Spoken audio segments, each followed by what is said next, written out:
two names you think are overrated based on early ADP. Nolan McLean. Oof. People are not going to like that. And Spencer Strider. So McClean is your SP 39. Strider is your, wait for it, SP 80. SP 80. So just to compare that to ADP, McClean is SP 26. So you're a little bit lower on him. And Spencer Strider, you're just completely out on. Why? Okay. I'm going to handle the Strider one first. I really thought about this one a ton. And here's the thing.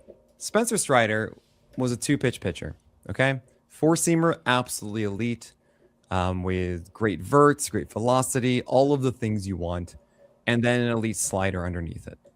Then he goes and has Tommy John, and he comes back, and what does Spencer Strider have? Well, the slider is slower, but he still commands it well, but the 4-seamer has lost velocity, and it's lost a significant amount of vert. And I put this out, and I've asked everyone I can think of this question, and I've gotten no one as a response. There has not been a pitcher who has returned from Tommy John who formerly had an elite fastball, returned from Tommy John, did not have that elite fastball, and then in the next season got it back. There is not a single one. And if you were going for Spencer Strider, what you're doing is you're saying he's going to add something. He's going to just be a different pitcher, and it's going to be great. It's really unfortunate that he had this amazing game against Rocky Road. That is, the Colorado Rockies on the road are the sweetest thing you can possibly imagine. And he had 15 strikeouts, I believe, to one-up Grant Holmes, the real estate broker. Oh, yeah.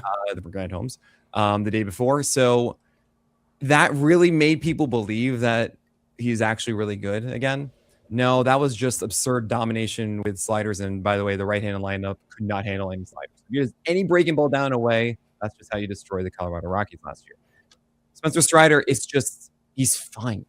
And what happens every year in our preseason rankings is that all these guys that we actually are like, hey, they could be drafted, are going to be around like 70 and 80 and 90.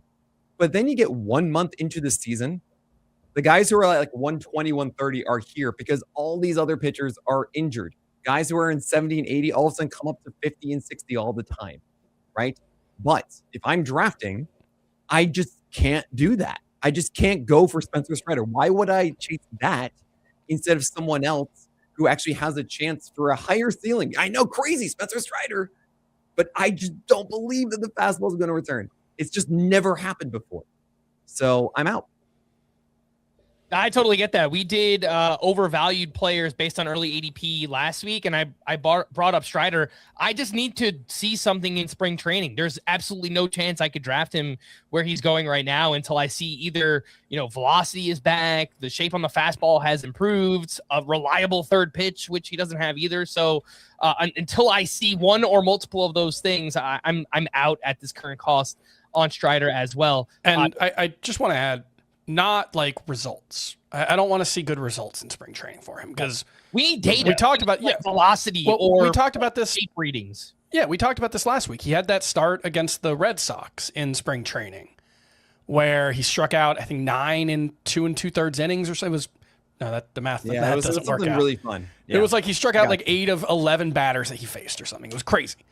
And like his ADP just shot up like 40 rounds and like 40 picks immediately. He was like 150 before that. He was like 70 after that. And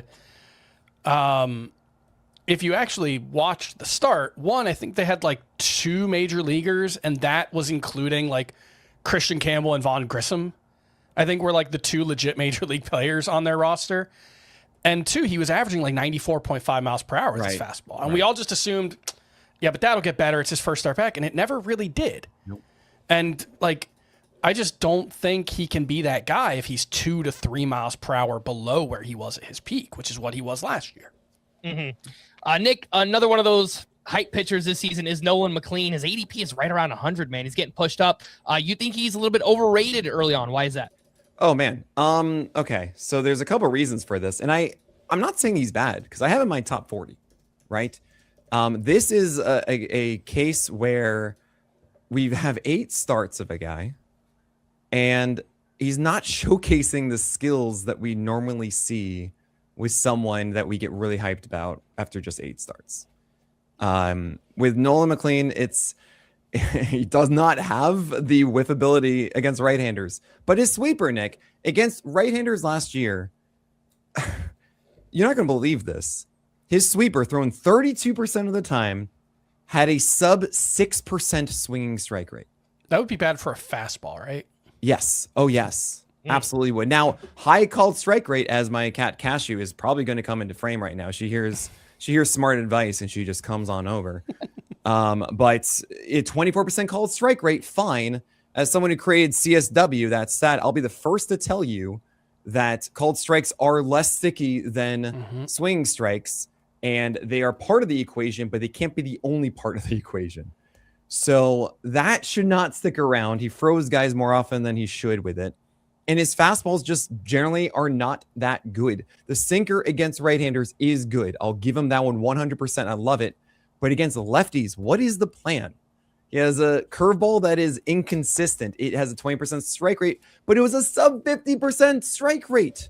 Sub 50%. Yes, he got whiffs on it, but it didn't do anything good consistently. Sinker got hit a ton.